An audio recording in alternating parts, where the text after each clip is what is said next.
Jai Swaminarayan. Students, good morning. Now, today we are going to learn the unit number 5, રાની કી વાવ. તો વિદ્યાર્થી મિત્રો, આજે આપણે સ્ટાન્ડર્ડ 9માં યુનિટ 5ની વાત કરવા જઈ રહ્યા છીએ. યુનિટ 5નું નામ છે રાની કી વાવ. રાણકી વાવ તરીકે ફેમસ છે. આ એક હિસ્ટોરિકલ પ્લેસ છે મિત્રો. ભારત જેવા દેશની અંદર ઐતિહાસિક સ્થળોનો કોઈ ટોટો નથી. તો આની સાથે ઐતિહાસિક સ્થળ, કોઈ ઐતિહાસિક સ્થાન વિશેની જે માહિતી જે છે એ ભારતના ઇતિહાસની એક જીવતી જાગતું ઉદાહરણ કહી શકાય મિત્રો. તો ભારતનો ઇતિહાસ એ ઘણો મોટો વિશાળ છે. ઇન્ડિયન હિસ્ટ્રી, ભારતીય ઇતિહાસની વાત કરીએ તો આપણને ગૌરવ થાય તેવી બધી ગૌરવવંતી ઘણી બધી ગાથાઓ એ ઇતિહાસમાં આપણને જોવા મળે છે. તો આપણે હિસ્ટ્રી એમ થાય કે ભારતના ઇતિહાસને ભણવામાં શું ફાયદો, અથવા તો ઇતિહાસ ભણીને શું ફાયદો, જે થઈ ગયું છે એના વિશે ભણીને કોઈ ફાયદો ખરો? શા માટે ઇતિહાસ ભણાવવામાં આવતો હશે? તો મિત્રો, આપણો વારસો, આપણા જે વંશજો હતા તે કેટલા બહાદુર હતા, કેટલા બુદ્ધિશાળી હતા, કેટલા શક્તિશાળી હતા, અને એમનામાં કેવી કેવી વિશેષતાઓ રહેલી હતી, એ વસ્તુ આપણે આ ઐતિહાસિક સ્થળોને જોઈને, ઇતિહાસકારો વિશે સાંભળીને આપણે એની માહિતી મળી શકે છે. તો આપણને એના માટે ગૌરવ હોવું જોઈએ કે આપણા જે વારસામાં જે બધા વંશ વારસો હતા તે આપણને જે કંઈ પણ અહીંયા વારસો મળ્યો છે તે આપણને જે વિરાસતમાં જે પ્રાપ્ત થયું છે, એ વિરાસતમાં જે કંઈ પણ પ્રાપ્ત થયું છે એ બધી જ વસ્તુઓ ઇતિહાસમાં આપણે જોઈએ કે ઐતિહાસિક સ્થળોની માહિતી લઈએ તો ખબર પડે. બીજી વાત ખાસ કરીએ તો ઇતિહાસ ભણવાથી વ્યક્તિઓ વિશેના માહિતી મેળવવાથી અથવા તો વ્યક્તિઓ વિશે અભ્યાસ કરવાથી, એમની વિશેષતાઓ વિશે જાણવાથી આપણને પણ જીવનની અંદર એક પ્રેરણા મળી રહે છે.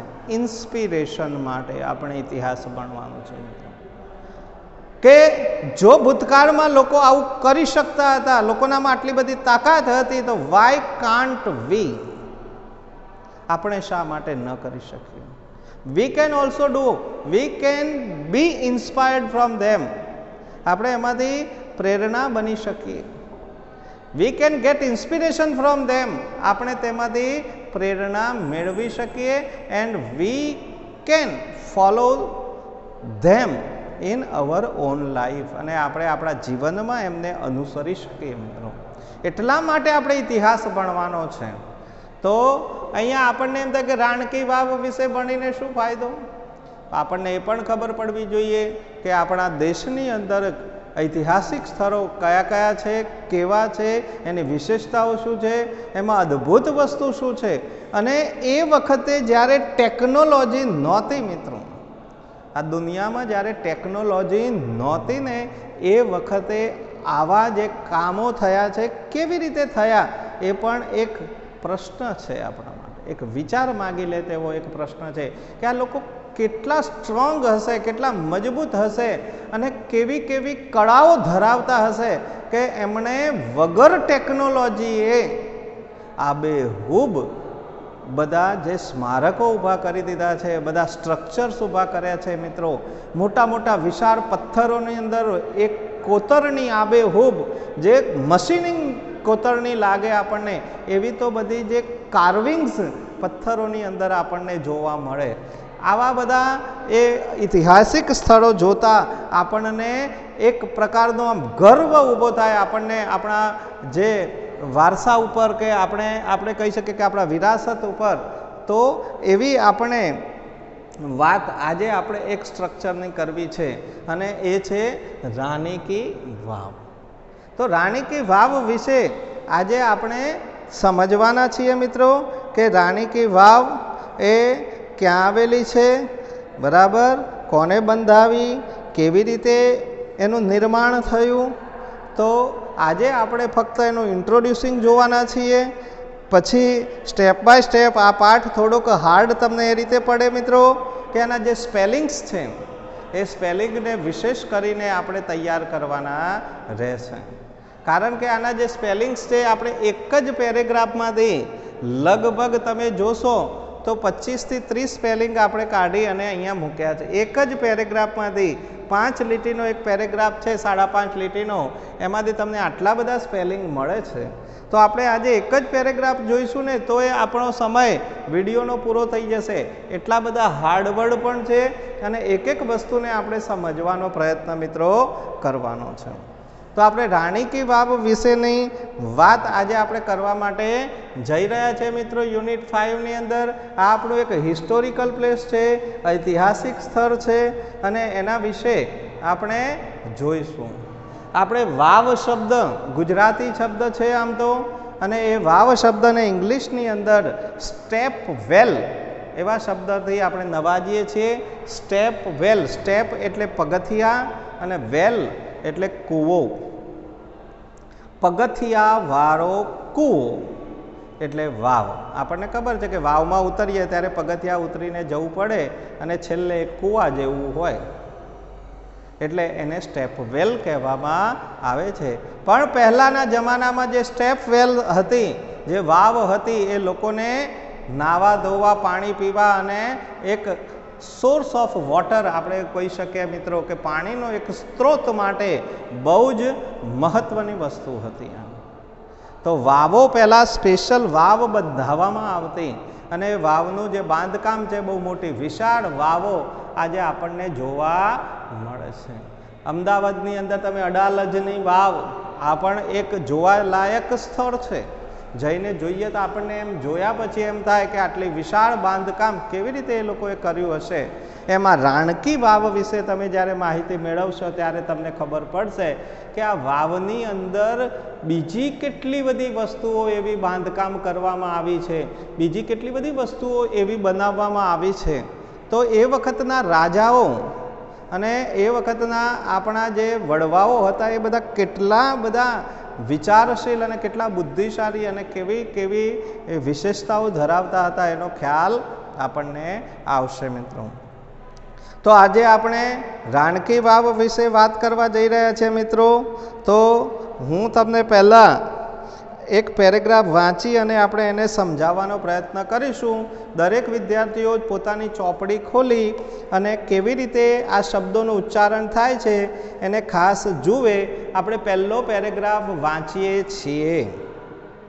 Rani ki Vav, the step well, is an approved site on the World Heritage. It was declared by an UNESCO at the World Heritage Committee. UNESCO has recognized this masterpiece as an exceptional example of water management system. It is a wonderful sample of technological development for utilizing groundwater resources in a single structure. It is also a unique illustration of breaking large spaces into smaller volumes with artistic presentation. Rani Ki Vav has a great appeal to every observer.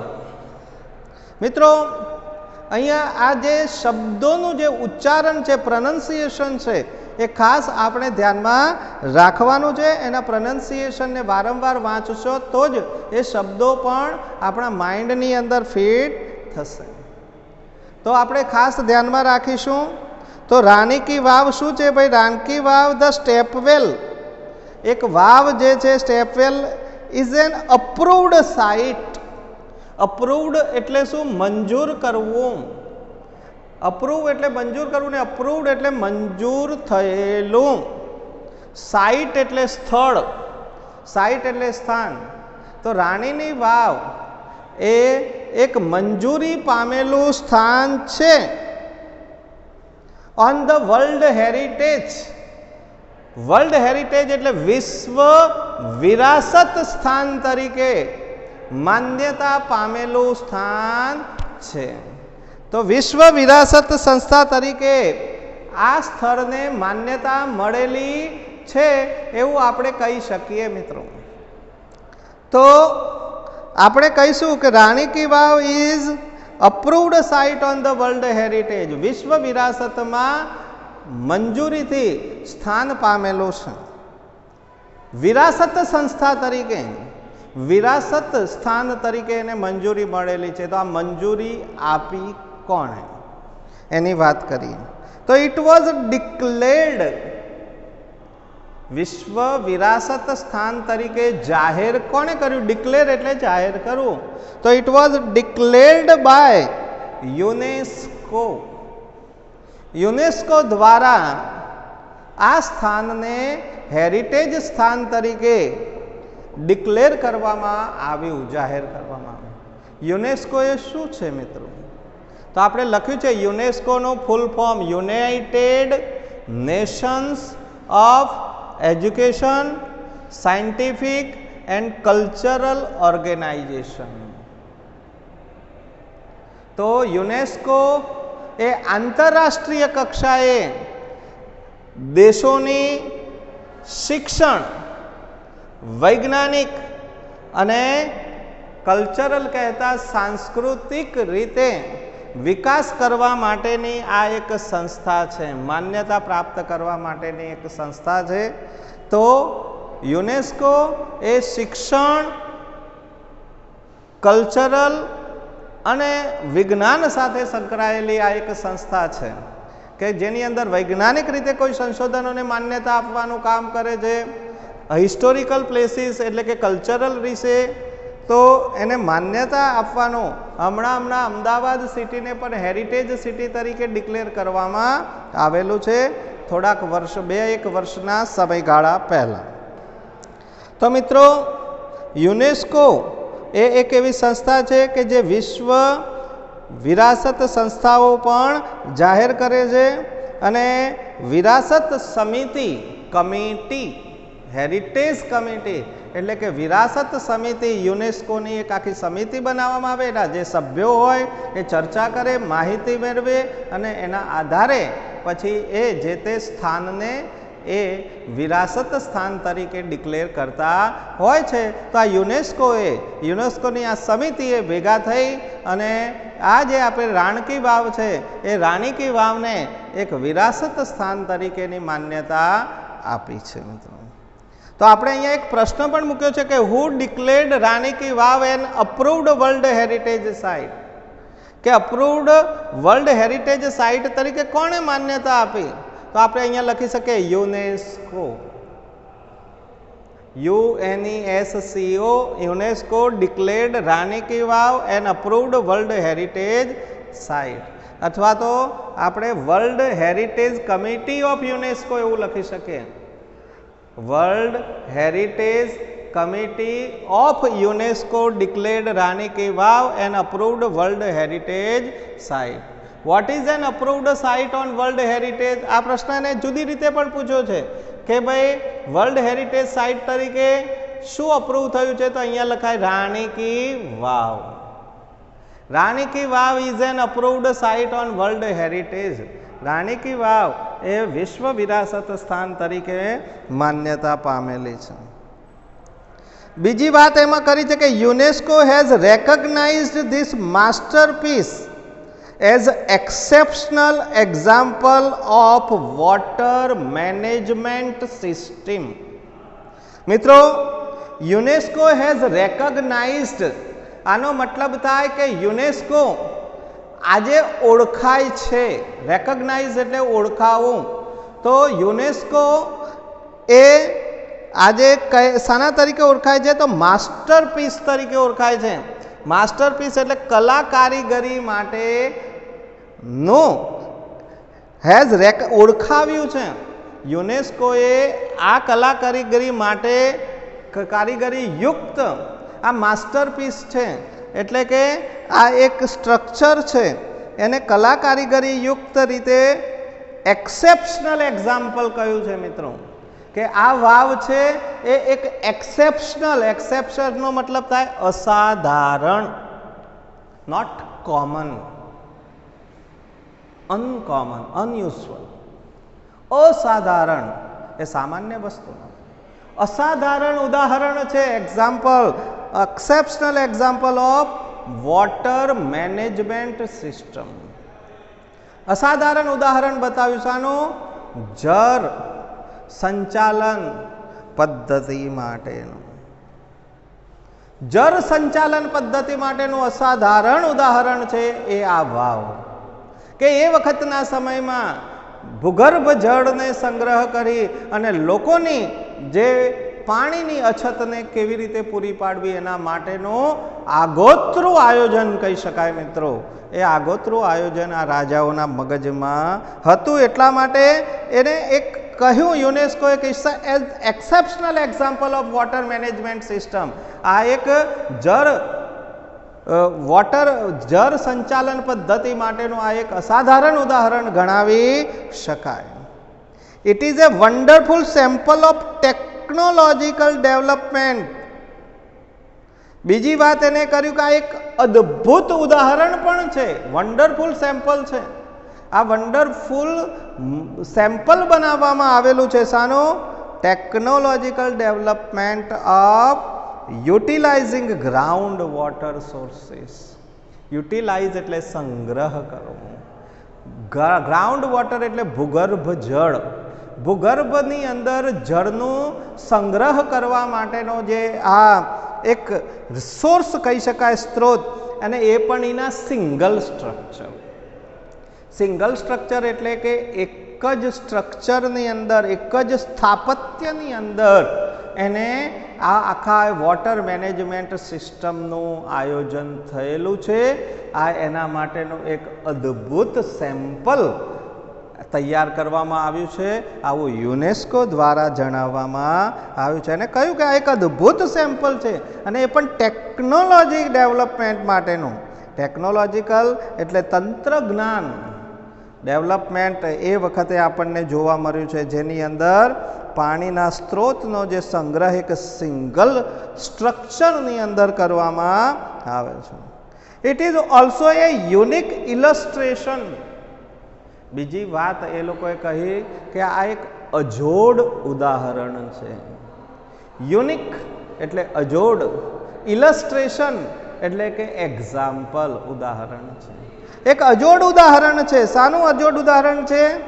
તો આની અંદર તમને જોવા મળે છે breaking large space into smaller volumes. એક મોટી જગ્યાને,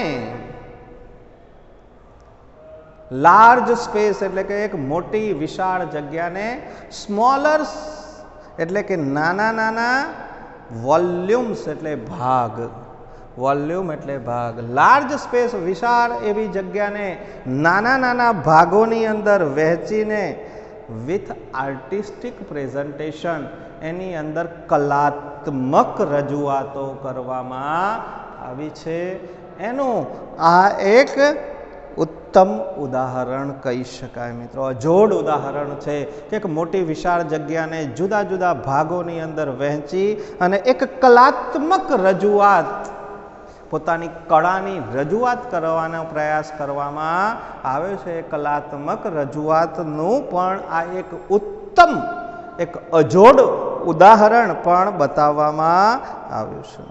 તો આપણે કહી શકીએ કે વોટ ઇઝ યુનિક, અહીંયા મેં પ્રશ્ન કર્યો છે કે what is unique in this wonderful structure. આ અદ્ભુત સ્ટ્રક્ચરની અંદર યુનિક બાબત શું છે, અજોડ બાબત શું છે? તો આપણે એ કહી શકીએ કે it is unique illustrations of breaking large space. Break એટલે તોડવું, વિશાળ જગ્યાને તોડીને એને શું કરવામાં આવ્યું છે? ઇન્ટુ અ સ્મોલર વોલ્યુમ્સ, નાના નાના ભાગોની અંદર વહેંચણી કરી વિથ આર્ટિસ્ટિક પ્રેઝન્ટેશન એટલે કે કલાત્મક રજૂઆત કરવામાં આવી છે એવો જવાબ આપણે આપી શકીએ મિત્રો. તો આવા પ્રશ્નો પણ અંદરથી આપણે પૂછ્યા છે. 4 પ્રશ્નો તો મેં પૂછ્યા છે. અહીંયા તમે બીજા એકાદ બે બનાવીને 5-6 પ્રશ્નો આપણે આ પેરેગ્રાફમાંથી બનાવી શકીએ. છેલ્લું વાક્ય છે Rani ki Vav has a great appeal to every observer. તો આ રાની કી વાવ જે છે મિત્રો એ હેઝ અ ગ્રેટ અપીલ. અપીલનો મતલબ અહીંયા આપણે લીધો છે આકર્ષક, અટ્રેક્ટિવ. તો આ વાવ જે છે એ ખૂબ જ આકર્ષક છે. કોના માટે? Every observer. ઓબ્ઝર્વર એટલે આપણે લખ્યું visitor, મુલાકાતી. each and every observer, each and every visitor, for each and every visitor it is an attractive place. આ એક આકર્ષક સ્થળ છે. જે આવે તે આ વાવને જોઈને આકર્ષાઈ જાય છે કે આટલું આવું વિશાળ, આવું આહલાદક, આવું વન્ડરફુલ, યુનિક એવા શબ્દોનો ઉપયોગ થયો છે મિત્રો આ પ્લેસ માટે. તો હવે એક અદ્ભુત એવી રચના આપણા ઇતિહાસકારોને, જે રાજા મહારાજાઓની જે રચના છે, કયા રાજાએ આ વાવનું નિર્માણ શરૂ કર્યું, કઈ રીતે આ વાવનું કાર્ય પૂર્ણ થયું, આ વાવની અંદર શું બનાવવામાં આવ્યું છે એ ડિટેલ્સ આપણે નેક્સ્ટ વિડીયોની અંદર મિત્રો જોવાના છીએ. તો આ ફક્ત પહેલાં પેરેગ્રાફની વાત કરી છે. તો આ પાઠને વિશેષ કરીને એડવાન્સમાં વાંચી અને તમારે આ ખાસ સ્પેલિંગો તૈયાર કરવાના મિત્રો, તો જ સમજાશે. આટલા સ્પેલિંગો ખાસ તૈયાર કરી અને એમાંથી પ્રશ્નો બનાવી અને જોતા રહેવાનું અને એનું નોલેજ વધારતા રહેવાનું. આગળનો જે પાઠ છે એ આપણે નેક્સ્ટ વિડીયોની અંદર જોવાના છીએ. આ ફક્ત અને ફક્ત ઇન્ટ્રોડ્યુસિંગ અને ફર્સ્ટ પેરેગ્રાફની વાત આપણે આ વિડીયોમાં એટલે કે પહેલા ભાગમાં કરી છે. તો ત્યાં સુધી બધા વિદ્યાર્થીઓને પ્રેમથી જય સ્વામિનારાયણ.